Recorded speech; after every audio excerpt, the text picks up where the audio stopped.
दोस्तों, आपके अपने चैनल साहिबा इंस्पायर्ड पर आपका बहुत बहुत स्वागत है। आपको हमारे इस चैनल में प्रेरणादायक कहानियाँ और भारत के साधु संतों की जीवनी और उनके विचार, उनके उपदेश सुनने में और देखने में मिलेंगे।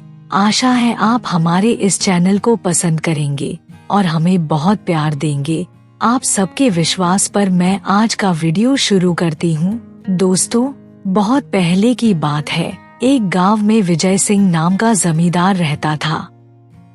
उसके पूर्वजों द्वारा कमाई गई जायदाद के अलावा उसने भी बहुत सारी दौलत कमाई। इसी दौलत के घमंड के कारण वो किसी को कुछ नहीं समझता था। विजय सिंह के घर में एक केवल नाम का नौकर भी था। केवल बहुत ही ईमानदार था। एक दिन विजय सिंह जैसे ही सोकर उठा, उसे बाहर से कुछ आवाजें सुनाई दी। वो उठकर बाहर आया तो उसने देखा कि केवल उसका इंतजार कर रहा था। उसने केवल से इसका कारण पूछा तो केवल ने बताया, मालिक, रास्ते में आपके भाई ने आते हुए अपनी गाड़ी को खेलते हुए बच्चों के ऊपर चढ़ा दिया। उन बच्चों में से एक बच्चे को बहुत ज्यादा चोट आई है। गांव वाले उसे पास के अस्पताल में ले गए। वो बहुत जख्मी हालत में अस्पताल में है। ये सुनकर विजय सिंह बोला, लगता है आज मेरे भाई ने फिर शराब पीकर गाड़ी चलाई है। ये कहकर विजय सिंह ने केवल से पूछा, अब उस बच्चे की हालत कैसी है?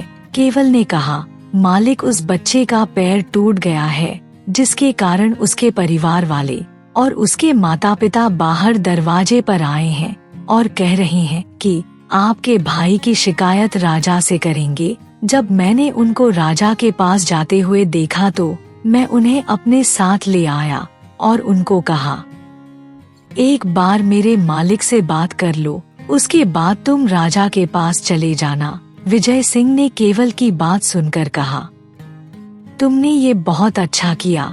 अगर ये लोग राजा के पास जाते तो राजा मेरे भाई को जेल में डाल देता। विजय सिंह ने केवल से कहा, अब तुम बाहर जाओ और उस बच्चे के पिता को अकेले ही अंदर लेकर आओ, मैं उससे बात करता हूँ। केवल ने कहा, मालिक, वो लोग बहुत गुस्से में है, इसलिए आप जरा ध्यान से बात करना, कहीं बात बिगड़ ना जाए। विजय सिंह ने केवल से गुस्से में कहा, तुम मुझे मत समझाओ कि मुझे कैसे बात करनी है। थोड़े पैसे उसके मुंह पर मारूंगा तो वो चुपचाप चला जाएगा। पहले तुम बाहर जाकर उसको अंदर लेकर आओ।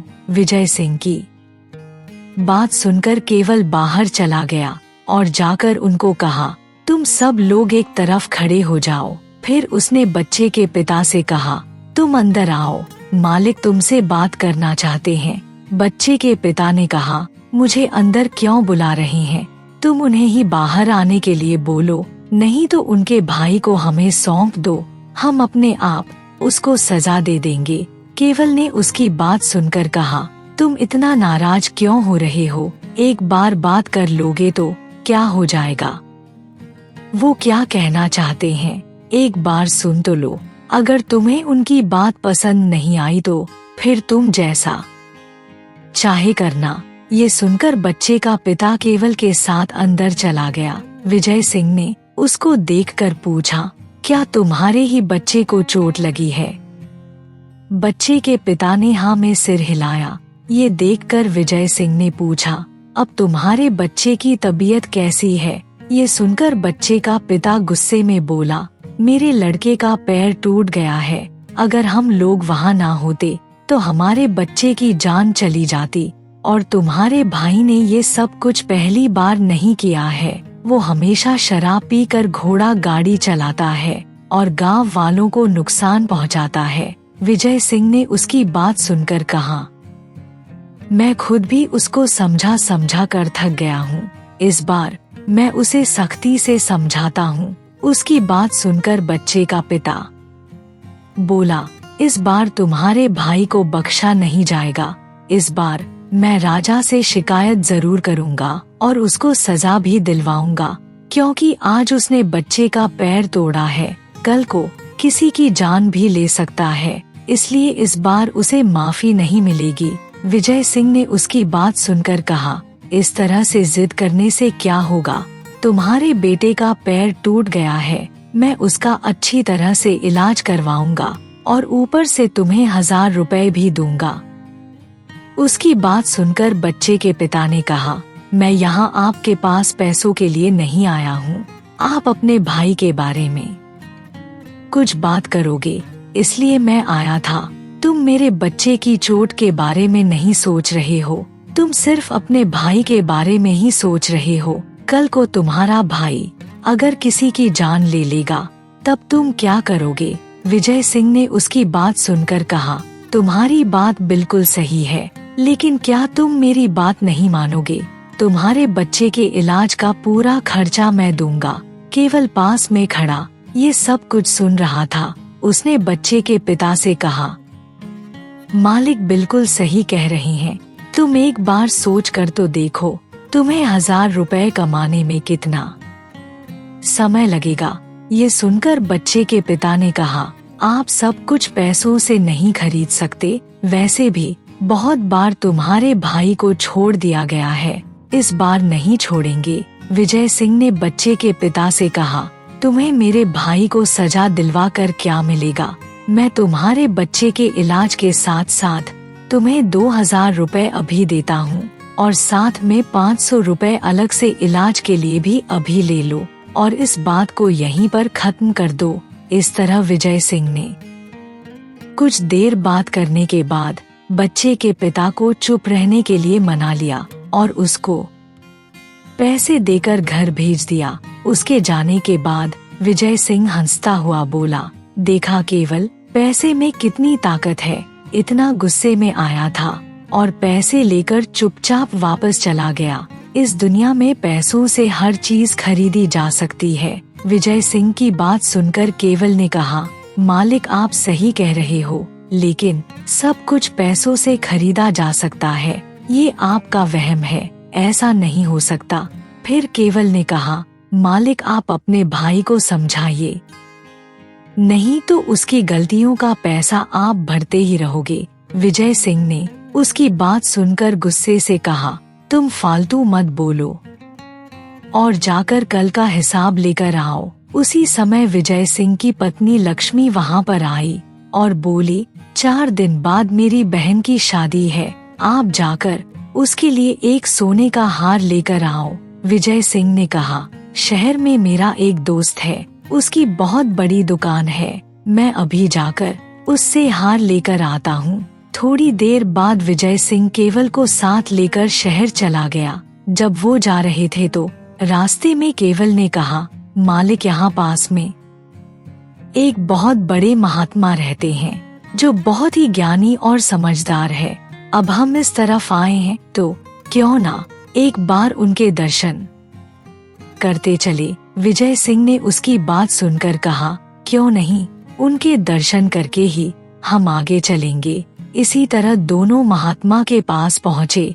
महात्मा एक पेड़ के नीचे बैठे हुए ध्यान लगा रहे थे। विजय सिंह और केवल उनके सामने जमीन पर बैठ गए। थोड़ी देर के बाद महात्मा ने आंखें खोली तो विजय सिंह और केवल ने उन्हें नमस्कार किया। महात्मा ने उनको आशीर्वाद दिया और आने का कारण पूछा। विजय सिंह ने कहा, मेरे पास पूर्वजों का कमाया हुआ बहुत सा धन है। मैं तो ये सोच कर आया था कि आपका ये आश्रम बहुत छोटा सा है, अगर आप कहते हो तो मैं इसको तुड़वाकर बहुत बड़ा भवन बनवा देता हूँ ताकि आप और आपके शिष्य आराम से रह सके।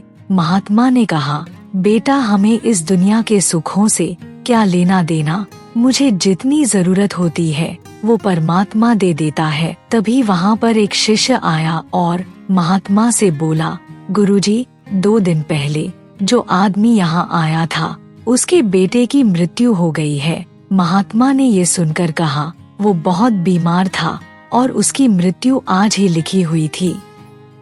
जीवन और मृत्यु को कोई भी नहीं रोक सकता, जो कुछ होना होता है वो होकर ही रहता है। विजय सिंह ने शिष्य के जाने के बाद महात्मा से कहा, आप कह रहे हो उसकी सेहत अच्छी नहीं थी, फिर उसने किसी अच्छे वैद्य को क्यों नहीं दिखाया? आप कह रहे हो कि गांव का सबसे बड़ा आदमी था। उसने पैसे खर्च करके अपने बेटे का इलाज अच्छे से नहीं करवाया होगा। महात्मा ने उसकी बात सुनकर कहा, जब मृत्यु का समय आता है तो चाहे कितने भी पैसे खर्च कर लो, उसे कोई नहीं रोक सकता। यहाँ सब कुछ मनुष्य के कर्मों के अनुसार ही चलता है। लेकिन विजय सिंह महात्मा की बात मानने को तैयार नहीं हुआ। महात्मा ने विजय सिंह की बात सुनकर कहा, हर मनुष्य की मृत्यु पहले से लिखी होती है। पैसों और मृत्यु का कोई संबंध नहीं है। वो तुम हो या फिर मैं हूँ, सभी को एक दिन मरना ही है। विजय सिंह ने महात्मा की बात सुनकर कहा, फिर तो आप ये भी बता सकते हो कि मेरी मृत्यु कब होगी। महात्मा ने उसको टालने की बहुत कोशिश की और कहा, तुम अभी मेरे दर्शन करने आए हो, इसलिए मेरा तुम्हारी मृत्यु के बारे में बात करना उचित नहीं है। महात्मा की बात सुनकर विजय सिंह ने कहा, इसका मतलब तुम कुछ भी नहीं जानते। महात्मा ने उसकी बात सुनकर कहा, बेटा तुम इसके बारे में कुछ भी सोचो, मुझे फर्क नहीं पड़ता। विजय सिंह फिर बोला, मैं तुमसे कितनी बार पूछ रहा हूँ और तुम बताना नहीं चाह रहे।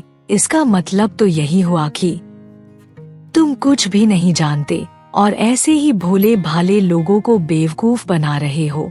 महात्मा ने उसकी बात सुनकर कहा, जिस दिन मनुष्य अपनी मृत्यु के बारे में पहले जान लेगा, वो कभी शांति से नहीं रह पाएगा।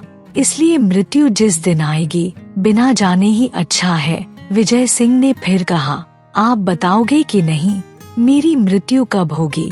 इस पर महात्मा ने कहा, अब तुम जब इतनी जिद कर रहे हो तो मुझे बताना ही होगा। बेटा आज से 3 महीने के बाद तुम्हारी मृत्यु हो जाएगी। विजय सिंह ने महात्मा की बात सुनकर कहा, मैं इतना बलशाली और ताकतवर हूँ, मेरी मृत्यु 3 महीने के बाद कैसे हो जाएगी।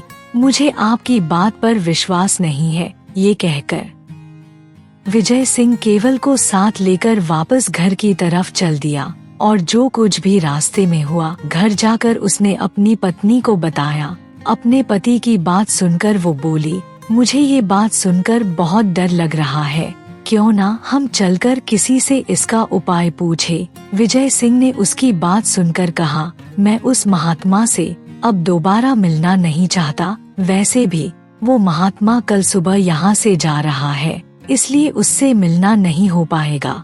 और वैसे भी उसकी कही हुई बातों पर मुझे विश्वास नहीं है। तुम इसके बारे में ज्यादा मत सोचो। लेकिन उसकी पत्नी बोली, तुम मेरे से जिद मत करो, हम कल सुबह ही किसी ज्योतिषी के पास जाएंगे, शायद वो इसका कोई उपाय बता दे। अपनी पत्नी की बात मानकर प्रताप सिंह उसे साथ लेकर अगले दिन एक ज्योतिषी के पास गया और उनके पास जाकर महात्मा की सारी बात बताई और कोई उपाय बताने के लिए कहा। ज्योतिषी ने उनकी बात सुनकर कहा, जब महात्मा जी ने ये बात कही है तो वो सच ही होगी। विजय सिंह ने उसकी बात सुनकर पूछा, क्या सचमुच 3 महीने के बाद मेरी मृत्यु हो जाएगी? क्या आपको भी ऐसा लगता है? ज्योतिषी ने कहा, आपकी कुंडली के अनुसार जैसा उन्होंने कहा है वैसा ही होगा, इसलिए इन 3 महीनों में तुम जितना दान पुण्य कर सकते हो कर लो, वो आपके लिए अच्छा होगा। विजय सिंह ने ज्योतिषी से कहा, ऐसा मत कहें आप, कोई ना कोई उपाय तो होगा। जब विजय सिंह ने बहुत जिद की तो ज्योतिषी ने कहा, तुम इतना ज्यादा कह रहे हो तो मैं तुम्हें एक उपाय बताता हूँ। अगर तुम्हारी मृत्यु को कोई और अपनी मर्जी से अपने ऊपर ले ले तो शायद ये होनी टल जाए और तुम मृत्यु से बच जाओ। लेकिन याद रखना, तुम्हारी मृत्यु को कोई अगर अपनी मर्जी से स्वीकार करे तो तभी तुम्हारी जान बच सकती है। प्रताप सिंह ने पूछा, आपका मतलब यह है कि कोई भी मेरी मृत्यु को अपनी मर्जी से अपने ऊपर ले ले तो मेरी जान बच सकती है? ज्योतिषी ने कहा, हाँ मैं यही बोल रहा हूँ। इस तरह विजय सिंह और उसकी पत्नी ज्योतिषी से उपाय पूछकर वापस अपने घर चले गए। घर जाकर विजय सिंह ने केवल को बुलाया और उसको ज्योतिषी की सारी बात बताई।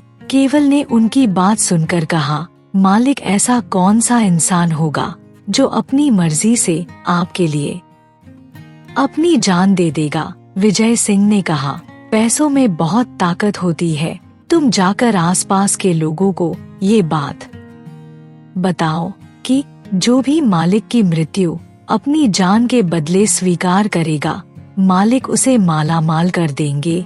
केवल ने विजय सिंह की बात सुनकर कहा, मालिक अच्छा होता अगर हम उस दिन महात्मा के दर्शन करके आगे चले जाते, लेकिन आपने वहां अपनी दौलत का घमंड दिखाया और महात्मा से अपनी मृत्यु का दिन पूछा। मालिक महात्मा सही कह रहे थे, अगर मनुष्य अपनी मौत के बारे में पहले जान लेगा तो वो कभी चैन से नहीं रह पाएगा।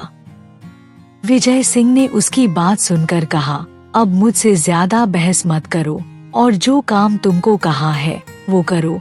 अभी हमारे पास 3 महीने का समय है। अपने गांव में बहुत सारे गरीब लोग हैं, तुम उनसे पूछ कर तो देखो, उनमें से जरूर कोई ना कोई हाँ कह देगा।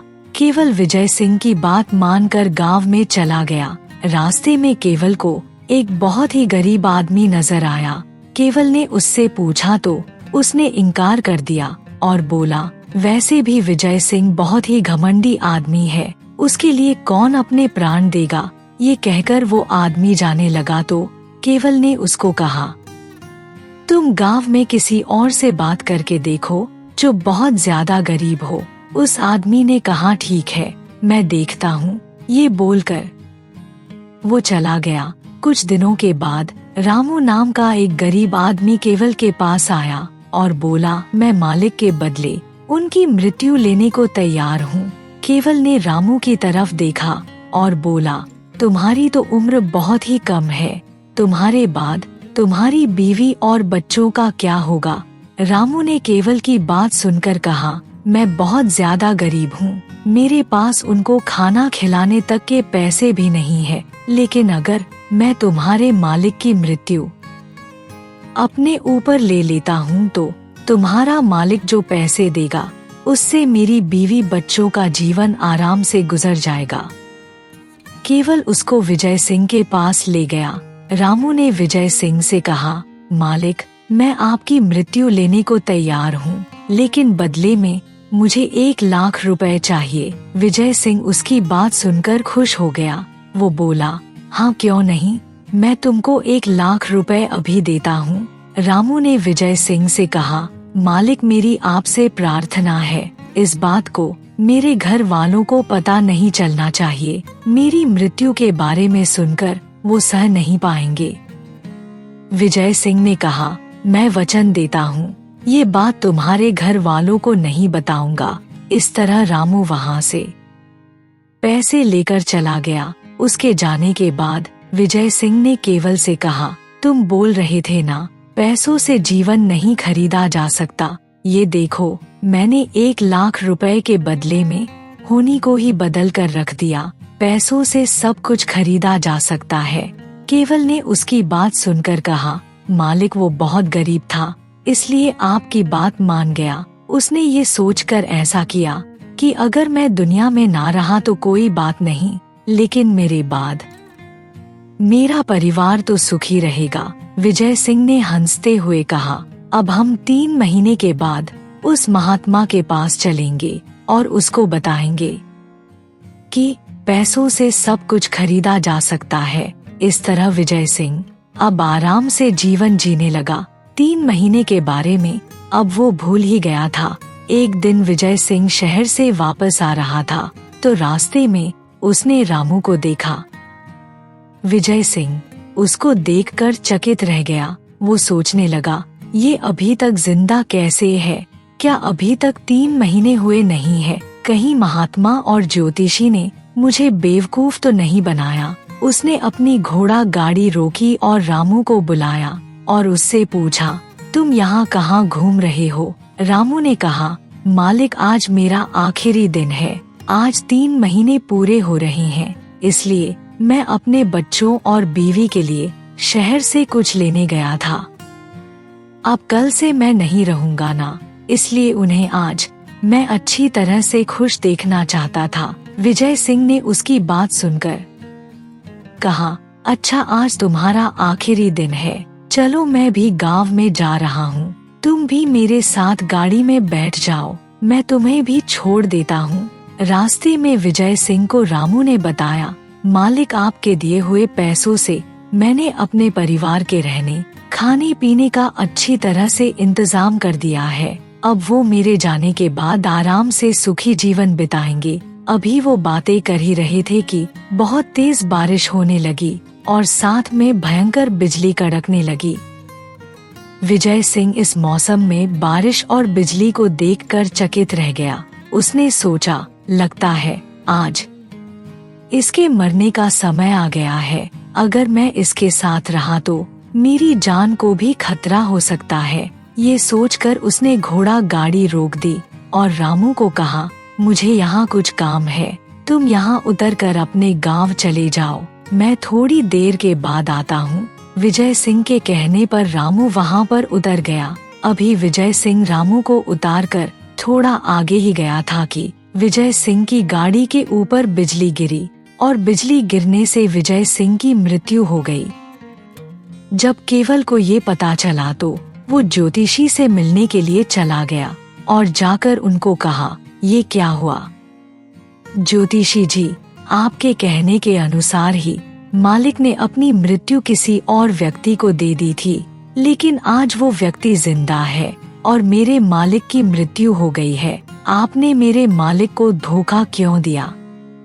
ज्योतिषी ने केवल की बात सुनकर कहा, मैंने तुम्हारे मालिक को उस दिन कहा भी था कि होनी को कोई भी नहीं बदल सकता। जब मृत्यु का समय आएगा उसे कोई नहीं रोक सकता, लेकिन तुम्हारे मालिक ने दौलत के घमंड की वजह से मेरी बात नहीं सुनी, इसलिए मुझे ऐसा कहना पड़ा।